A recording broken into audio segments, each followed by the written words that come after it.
Good morning dear students of standup 4। ये science का chapter 5 का पार्ट 1 वीडियो है और इस वीडियो में मैं चैप्टर 5 के कुछ इंपॉर्टेंट टॉपिक्स और पॉइंट को क्लियर करूंगी। जैसा कि आपको पता है कि चैप्टर का नेम क्या मैंने लिखा है, सॉइल, मिट्टी। तो इसमें सॉइल के बारे में ही बेसिकली हम लोग जानेंगे। तो नोट्स मैंने यहाँ पे दिखाया हुआ है, तो आप भी अपने नोटबुक में ये नोट कर लो। सारा नोट्स स्टडी मटेरियल है ये आपका। फर्स्ट स्टार में मैंने लिखा है कि soil is the top most layer of earth surface which contains air, water, minerals, nutrients and micro organism. Soil जो है, मिट्टी जो है, वो अर्थ का सबसे ऊपरी भाग है जिसमें क्या क्या होते हैं, पानी होते हैं, हवा होते हैं, मिनरल्स होते हैं, न्यूट्रिएंट्स होता है, पोषक तत्व होता है, और छोटे छोटे ऑर्गेनिज्म होते हैं, माइक्रो ऑर्गेनिज्म, जो कि हमें दिखते नहीं है, बहुत छोटे छोटे ऑर्गेनिज्म होते हैं। ठीक है। तो सेकंड टॉपिक क्या है कि फॉर्मेशन ऑफ सॉइल। सॉइल बनता कैसे है। मिट्टी तो हमने जान लिया कि मिट्टी किसे कहते हैं, और आपको ये भी बता दूं कि बहुत इम्पॉर्टेंट है सॉइल हमारे लिए। आप देखोगे कि हर एक चीज़ जो है वो मिट्टी पे ही निर्भर है। प्लांट्स जो ग्रो करते हैं वो मिट्टी के कारण ही करते हैं, तभी तो हम जो प्लांट्स में से जो भी मटेरियल हम लोग प्राप्त करते हैं वो खाते हैं। तो हम लोग पूरी तरीके से मिट्टी पे डिपेंडेंट हैं।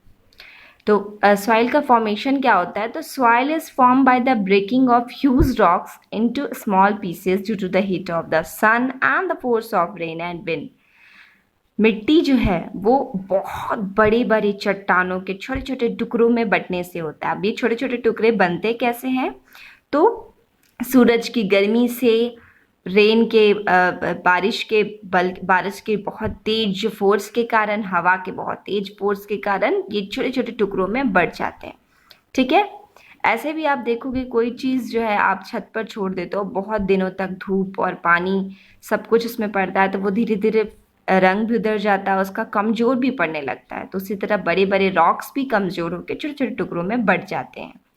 दूसरा पॉइंट मैंने लिखा है कि इट कैन टेक थाउजेंड्स और even millions of years to form. मिट्टी को बनने में एक दो दिन में नहीं बनता है ये, इसको थाउजेंड्स या फिर मिलियंस ऑफ साल लगते हैं बनने के लिए। ठीक है। थर्ड पॉइंट मैंने क्या लिखा है कि these small pieces collide against the ground with each other and get converted into fine particles and mixed with the remains of plants and dead animals।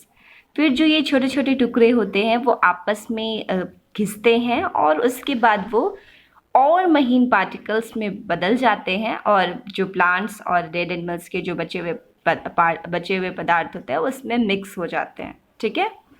तो इस तरीके से मिट्टी का निर्माण होता है, मिट्टी का फॉर्मेशन होता है। ठीक है। इसके बाद एक यहाँ पे टॉपिक निकल कर आया है जो आपकी बुक में है, वेदरिंग। तो breaking down of huge pieces of rock into smaller pieces. Weathering कहते हैं बहुत बड़े बड़े चट्टानों का छोटे छोटे टुकड़ों में बदलना, छोटे छोटे टुकड़ों में टूटना। ठीक है, ये कहलाता है वेदरिंग। अब हमने ये जान लिया कि सॉइल का फॉर्मेशन कैसे होता है। अब ये जानते हैं कि इम्पोर्टेंस ऑफ सॉइल। सॉइल का इम्पोर्टेंट क्या है हमारे लिए, इम्पोर्टेंस क्या है, क्यों महत्वपूर्ण है हमारे लिए सॉइल। तो फर्स्ट पॉइंट मैंने, आप देख सकते हो कि मैंने लिखा है कि it provides physical support to plants. ये प्लांट्स को पूरी तरीके से जकड़े रहता है, एक सपोर्ट देता है। जड़ जो होते हैं प्लांट्स के, जो रूट होते हैं वो मिट्टी में ही तो जकड़े हुए रहते हैं, तो एक तरह से हम कह सकते हैं कि ये फिजिकल सपोर्ट देता है प्लांट को। दूसरा point, it supplies water and nutrients to plants. ये प्लांट्स को पानी या पोषण तत्व भी प्रदान करते हैं। मिट्टी में ही कोई भी प्लांट्स ग्रो कर पाता है, सिर्फ पानी में हम प्लांट्स को ग्रो करते हुए देखते हैं नहीं, मिट्टी उसके लिए बहुत ज़रूरी है। Third, it is home to many small animals, या फिर मेनी एनिमल्स हम कह सकते हैं। छोटे छोटे जो जानवर होते हैं, स्नेक होते हैं, रैट होते हैं, ये सब कहाँ रहते हैं, ये मिट्टी ही इनका घर है। Fourth point, it provides a base for making roads and buildings. कोई भी सड़क का निर्माण होता है या फिर बिल्डिंग बनता है तो उसका एक बेस मिट्टी ही होता है, आधार मिट्टी ही होता है। मिट्टी के ऊपर ही कोई भी मकान खड़ा हो पाता है, कोई भी बिल्डिंग खड़े हो पाते हैं, या फिर कोई भी रोड बन पाता है, ब्रिजेस बन पाते हैं। ठीक है। तो इस तरीके से हमने जाना कि सॉइल का इम्पोर्टेंस क्या क्या है। अब टाइप्स ऑफ सॉइल, मिट्टी का टाइप क्या क्या होता है। ग्रेवल, सैंड और क्ले, ये तीनों मिट्टी के टाइप हैं। अब मैं आपको बुक में शो करूंगी कि कैसा ग्रेवल होता है, कैसा सैंड होता है और कैसा क्ले होता है। ओके, देखिए ये आपका चैप्टर 5 के बुक के पेज नंबर 41 में पिक्चर दिखाया गया है कि ग्रेवल, सैंड या फिर क्ले का किस तरीके का टेक्सचर होता है। तो फर्स्ट जो है ए, दैट इज ग्रेवल। सेकेंड, ये देखिए फाइन पार्टिकल्स है पूरी मिट्टी के, दैट इज बहुत ज़्यादा फाइन नहीं है लेकिन ये बालू है। सेकेंड पार्टिकल्स, सेकेंड जो आप पिक्चर देख रहे हैं। और थर्ड, ये बहुत फाइन पार्टिकल्स है, बहुत मिट्टी, इसमें जो अगर आप पानी मिक्स करेंगे तो ये एक नया शेप ले लेगा, तो ये क्ले है। तो इस तरीके से तीनों का टेक्सचर जो है आपके बुक में दिया हुआ है, तो आप देख सकते हैं। ग्रेवल से आपने खेला भी होगा, बालू से भी सैंड ड्यून्स बनता है।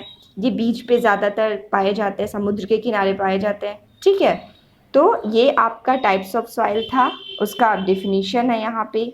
टेक्सचर के कारण उसका नाम दिया जाता है।